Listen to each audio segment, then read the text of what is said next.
আসসালামু আলাইকুম গাইস, কেমন আছেন সবাই? আশা করি সবাই খুব ভালো আছেন। আলহামদুলিল্লাহ আমরাও সবাই খুব ভালো আছি। তো আবার একটা নতুন রেসিপি নিয়ে চলেছি। আর রেসিপিটা হলো ঈদের দিন এটা শ্যুট করেছি কিন্তু এডিট করার জন্য দিতে পারিনি। তো আজকে আমি 1 কেজি গরুর মাংস রান্না দেখাবো। তো চলুন, এই তো মাংসটা। তো প্রথমেই আমি এখানে 4-5 টুকরো আদা থেতো করে নিব। কাঁচা কাঁচা আদা থেতো দিলে কিন্তু মাংসটার টেস্ট বেড়ে যায়। তো এই তো মাংসটা কিন্তু আমি ধুয়ে নিয়েছি। ধুয়ে যেটাতে রান্না করব ওই হাঁড়িটাতে নিয়ে নিয়েছি। তারপর এখানে আমি একটা রসুন, পুরো রসুনটাকে ভালো করে চোকা ছড়িয়ে রেখেছিলাম। পেঁয়াজ আর রসুনটা দিয়ে দিলাম। মাংস অনুযায়ী পেঁয়াজ দিতে হবে। তারপর দিয়েছি 4-5টা শুকনো লঙ্কা, 3টে তেজপাতা, লবঙ্গ, এলাচ, দারচিনি।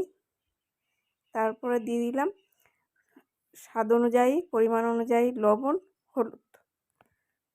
তোমরা চাইলে লঙ্কার গুঁড়ো দিতে পারো। তারপরে দিয়ে দিচ্ছি থেতো করা আদাটা। মাংস কিন্তু এক একজন এক এক রকমের রান্না করে, তো আমরা কিন্তু এভাবে রান্না করি। সব কিছু মশলাপাতি দিয়ে তারপর উনুনে চড়াই। নামাবার সময় একটু মিট মশলা দিয়ে দিতে হয়।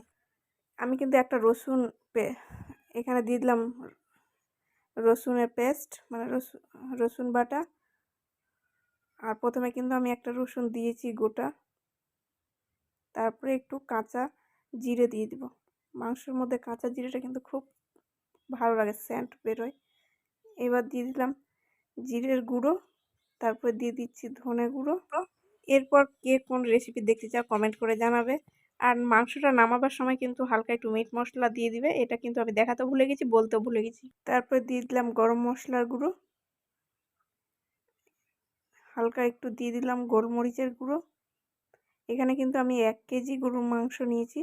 আর 1 কেজি গরুর মাংসর পরিমাণ হিসেবে আমি মশলাপাতি দিয়েছি। তোমরা যেরকম মাংস নেবে সেই অনুযায়ী মশলাপাতি দিতে হবে। তারপরে এখানে দিয়ে দিলাম 1 কেজি গরুর মাংসতে 100 গ্রাম তেল। আর এমনিতে মাংসটা একটু চরক টাইপের আছে, তেল এমনিতে বেশি আছে, বের হবে। তো তোমরা ফুল ভিডিওটা স্কিপ না করে দেখতে থাকো। আর ভালো লাগলে অবশ্যই লাইক, কমেন্ট অ্যান্ড সাবস্ক্রাইব। তো এটা হচ্ছে খুন্তি দিয়ে নাড়লে ভালো হবে না, তাই আমি হাত দিয়ে এটাকে ভালো করে মেখে নিলাম। এই তো তোমরা দেখতে পাচ্ছ। এবার চলো, এটা গ্যাসে রান্না করলে তো ভালো লাগবে না, কারণ গরুর মাংস বা খাসির মাংস, মাটন, যাই বলো না কেন, মাংস জিনিসটা চুলোয় উনুনে রান্না করলে খুব টেস্টি হয়। তো আমি এই তো উনুন ধরিয়ে দিয়েছি আর হাঁড়ি চাপিয়ে দিয়েছি। আর এটা আমার নতুন হাঁড়ি, তার জন্য আমি একটু মাটি দিয়ে করে দিয়েছি, কালি হবে না তার জন্য। তো এই তো কথা বলতে বলতে মাংসটা কিন্তু এখনো হয়ে যায়নি, মাংসটা তেল ছেড়েছে। তো মাংসটা আমি প্রায় 40 থেকে 45 মিনিট সেদ্ধ করেছি। তোমাদের আইডিয়াটা দিয়ে দিলাম। তো এভাবে কিন্তু আমি জল এখনও দেইনি মাংসর মধ্যে। প্লিজ কেউ খারাপ কমেন্ট করবে না যে এটা কোনো রেসিপি হলো বা এটা কোনো রেসিপি হলো। আমার ভালো লাগে তাই আমি ভিডিও করি, ছাড়ি।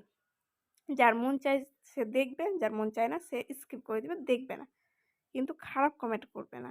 এই তো আমি এবার কথা বলতে বলতে আমি তেল ছেড়ে দেওয়ার পর 3বার জল দিয়ে ওটাকে কষে তারপর এই তো ফাইনালি আমার মাংস রেডি। তো মাংস কালারটা কিন্তু পাও দারুণ এসেছে। আর ভিডিওটা কেমন লাগলো অবশ্যই কমেন্ট করে জানাবে। ভালো লাগলে লাইক, কমেন্ট, সাবস্ক্রাইব। সবাই ভালো থাকবে, সুস্থ থাকবে। আর নেক্সট ভিডিওর জন্য রেডি থেকো।